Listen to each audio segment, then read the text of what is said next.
Hey everyone, Michael here with Hello Cupcake It's Me, and today is the Wednesday check-in. It is March 26th, 2025, and isn't it a great time to be alive? If you haven't done so already, please hit like and subscribe, then head on over to podcast.hellocupcakeitsme.com to check out the podcast that is updated every Thursday. And then head on over to Hello Cupcake It's Me to check out the blog. And make sure you follow me on all the different socials. And check out my book, Carpe Diem Scroto, 365 Daily Affirmations at www.cdsthebook.com. So, how is everyone? Life keeps lifing, and things are getting a little bit more just, in my life. So, still dealing with the fact that my biological mom passed away. Still trying to figure out, like, all the ins and outs of that. You don't ever realize how many loose ends are around when somebody passes away. And I was taking a nap, trying to decompress from the day, and I get a phone call, and it just says public service. And I'm like, this is probably spam, but it's coming from a 503 number. Let me go ahead and answer it. So it was Oregon State Department of Human Services, DSHS, and they're like, hi, can we speak to Michael Peterson? And I'm like, this is him. How can I help you? Oh, hi, we were just calling to confirm that your mother passed away. I said, oh, yeah, she did. She passed away on March 20th. Oh, okay, great. Not the words you should use. I'm like, why are you contacting me?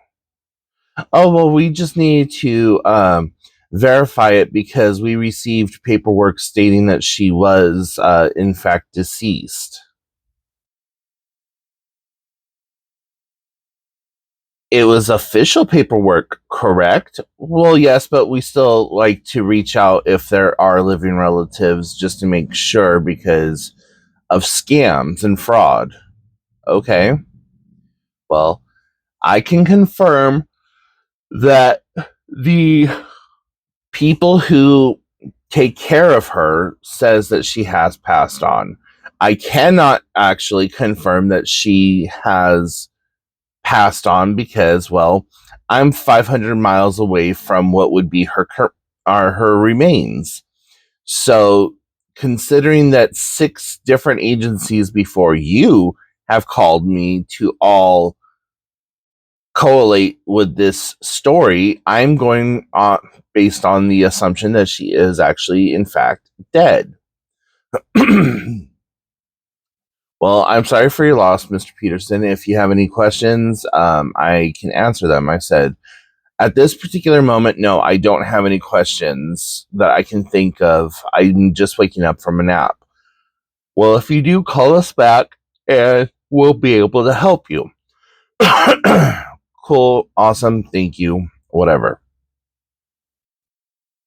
An hour goes by and I start thinking, oh shit, I need to ask them questions because she received a widow's pension and what, and I need to see if they take care of all that. So I call them back, go through all the hoops and the press 1 for this, 2 for that bullshit. And I swear to God, I'm talking to the same person. But I said, hi, my name is, Michael Peterson. I'm calling on behalf of so-and-so. I was I was called earlier this afternoon to confirm that she actually has passed away. I have other questions that I need to ask and blah, blah. Okay, so do you have a case number? No, I don't have a case number. I don't know anything about like her whatever with the state of Oregon. Okay, do you have her social security number? Yeah, here it is, blah, blah. What's her date of birth? It's either 9/16/1951 or 9/17/1951. I get the two confused because both of my parents were born in, um, in September, either on the 6th or the 17th. I said, I'm pretty sure hers was the 6th, but I'm not 100% sure. Okay, well, we don't have anyone who matches those records with the information you gave me. Bullshit. Unless you completely deleted the file already in the hour and a half it's been since I first talked to somebody. But even then, you should still have a hard copy of that file somewhere in your records. Well, are you an authorized user? I am an authorized user in the fact that I am her son. I am an authorized user in the fact that she is dead. And I am an authorized user in the fact that HIPAA no longer applies to her or any of her, like, privileged information because, well, dead people don't have HIPAA. Well, we cannot provide you with any of that information because you're not an authorized user. I said, well, I will give you my name, my state ID, my Washington State certification for peer counseling, credentialing number, and where to call to verify said credentialing. And I will give you my social security number and the number off of my birth certificate so you can, in fact, see that she was my mother. Sorry, that doesn't work. And I said, well, then I need you to note it in whatever file does or does not exist that we are not currently in possession of her personal effects, and any money that is spent from her account is not going to be something that we are liable for, because I am calling at this moment to cancel everything connected to her account and to get other informations. So the state of Oregon is hereby notified of her passing, notified of the family's attempt to get the information, and notified that you will not provide me any information. I said, so if you accept, say yes. He's all, well, I cannot legally say that. I said, well, I have the phone recording our conversation right now, so you need to either accept it or your denial of it will work as an attempt for me to cancel this information and to retrieve the information needed.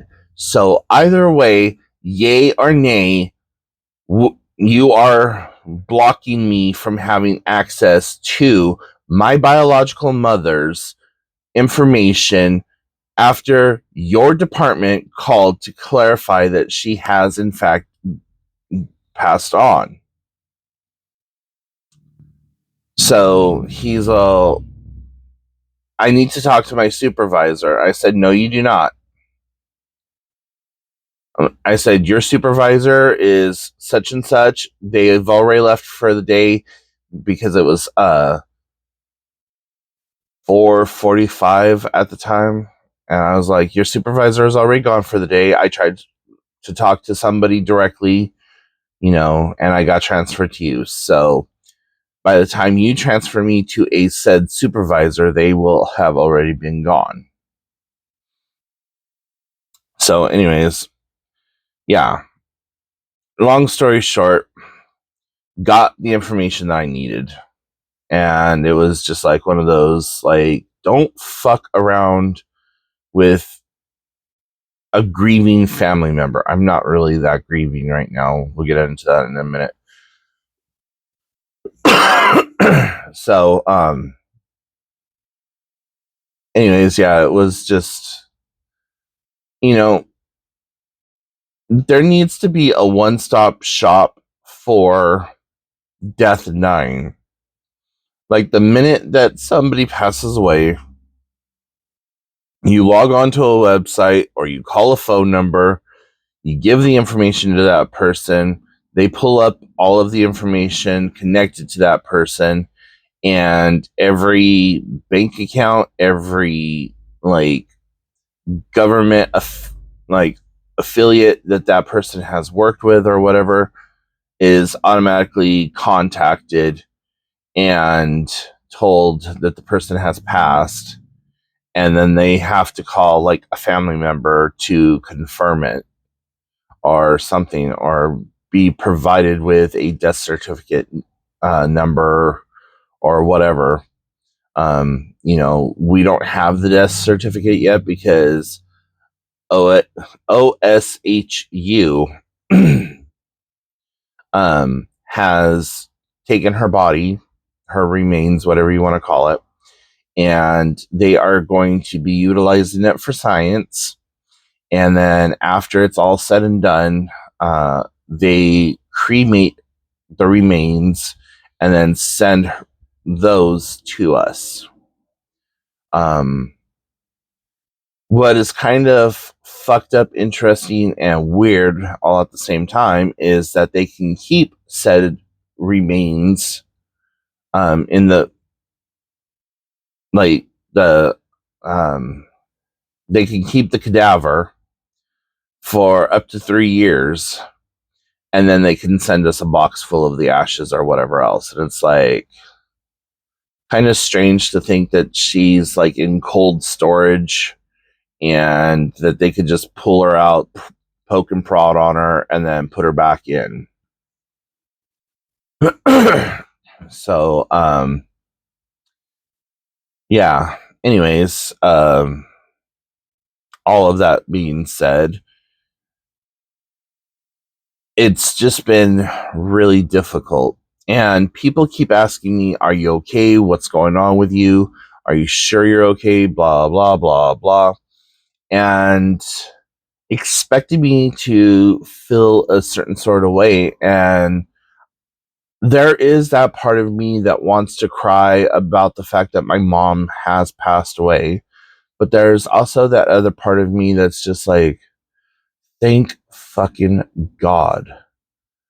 Because every time I received a phone call from a 503 or other Oregon number that I didn't recognize, I wondered to myself, is this the phone call?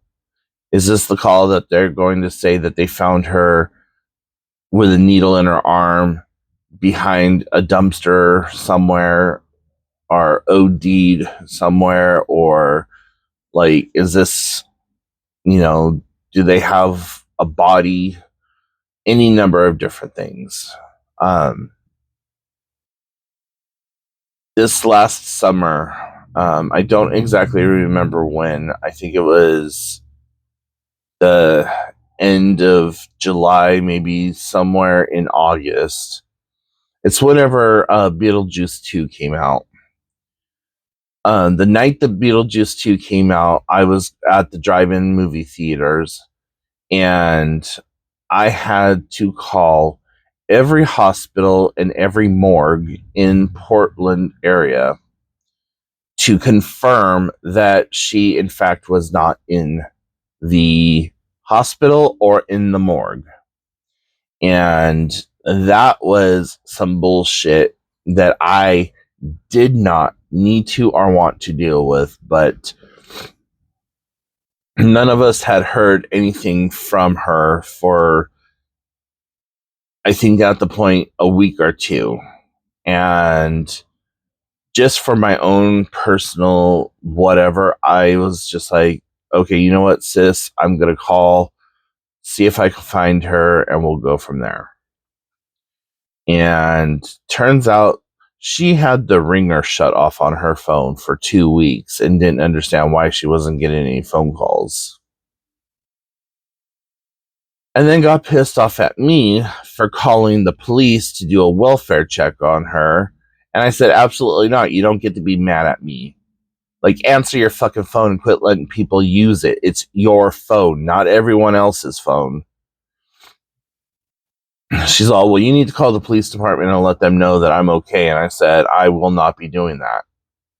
Like, they, even if I was to call them now, they still would come out and see if you were okay. So, no, I can't do that. Well, God damn it. I said, I know you probably have a bunch of your tweaker friends at your house, whatever, blah, blah. But anyways, that was the night that I was just like, I am so fucking done with this. I just want to watch this movie, enjoy myself, whatever else. Then my sister got loud with me over the phone, and that pissed me off even more. Then the person that I was there watching the movie with took a phone call and was talking very loudly on the phone with me in the car, trying to listen to the movie or whatever. And I'm like, do you have to fucking take this call right now? Like, so anyways, yeah. So dealing with all that, that's yay fun. High fives all around. Then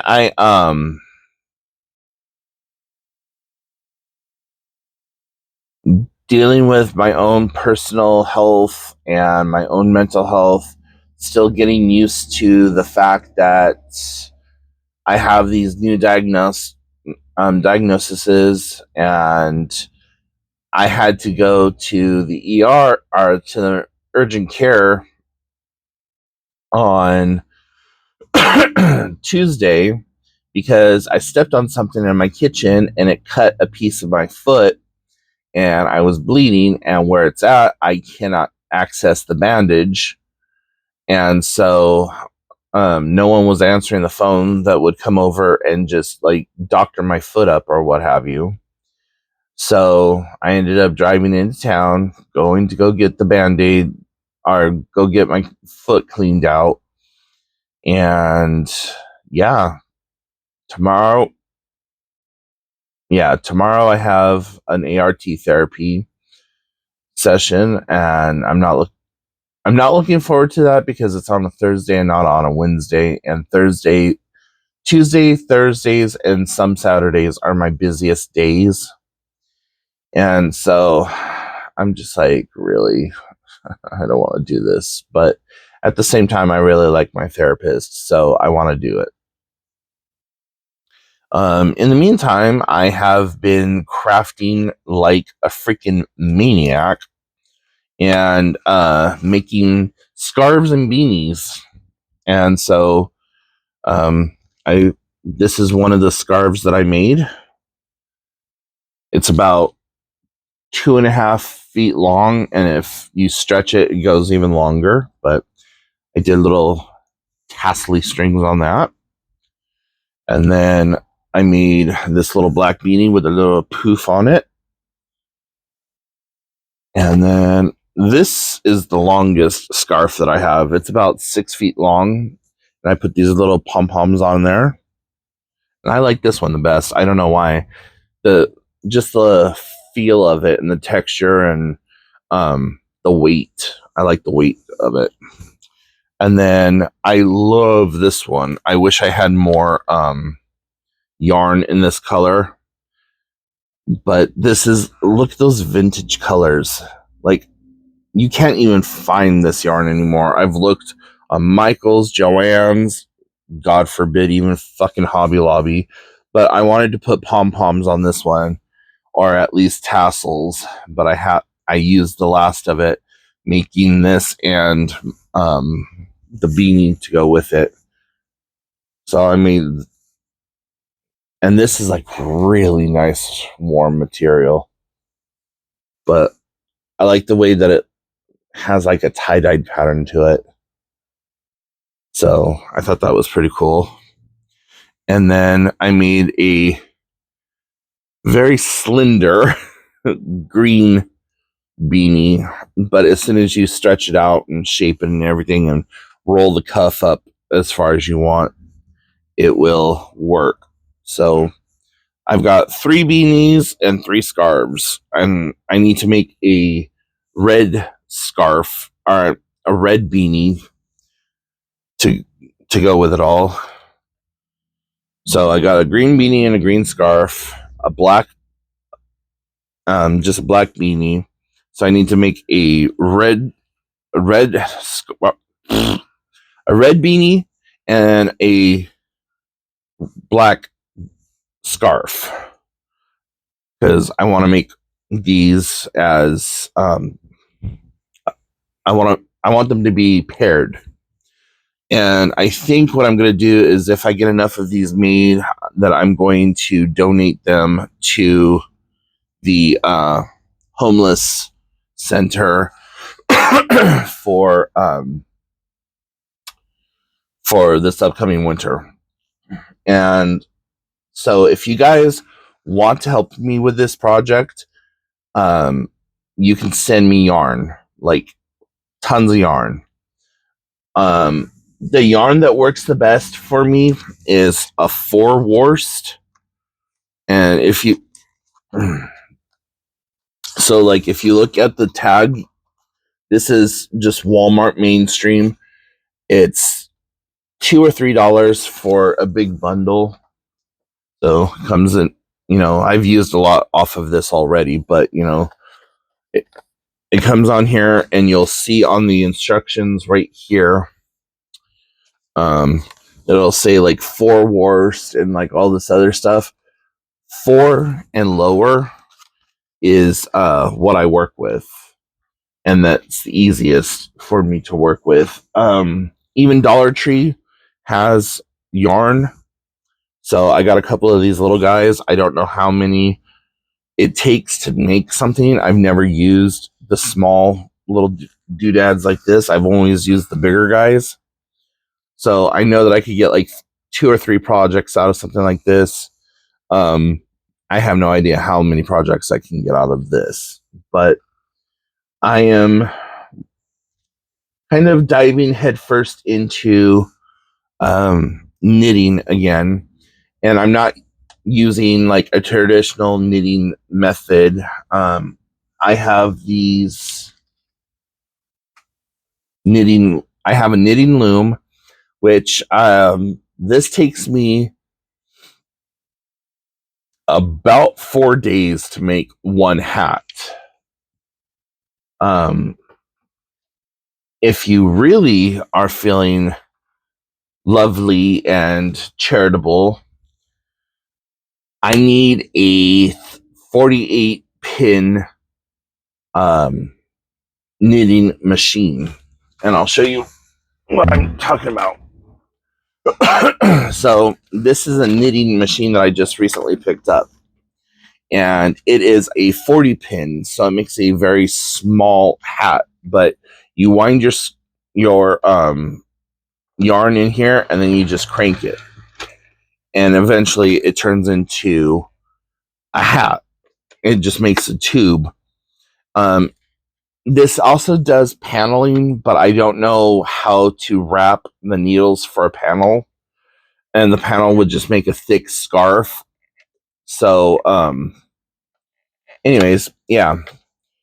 When I got this, I thought it was the right size, and I realized that it was the 40 pin and not the 48 pin. So this is good for like a child size hat. 48 pin is adult size. So this was, it's the Centro brand.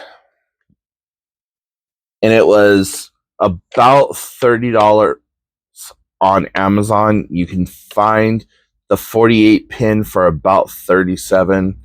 If you really, really, really want to help me out, that 48 pin one would be fan freaking tastic. It's not a necessity, but whatever. And then I also have this ancient vintage one.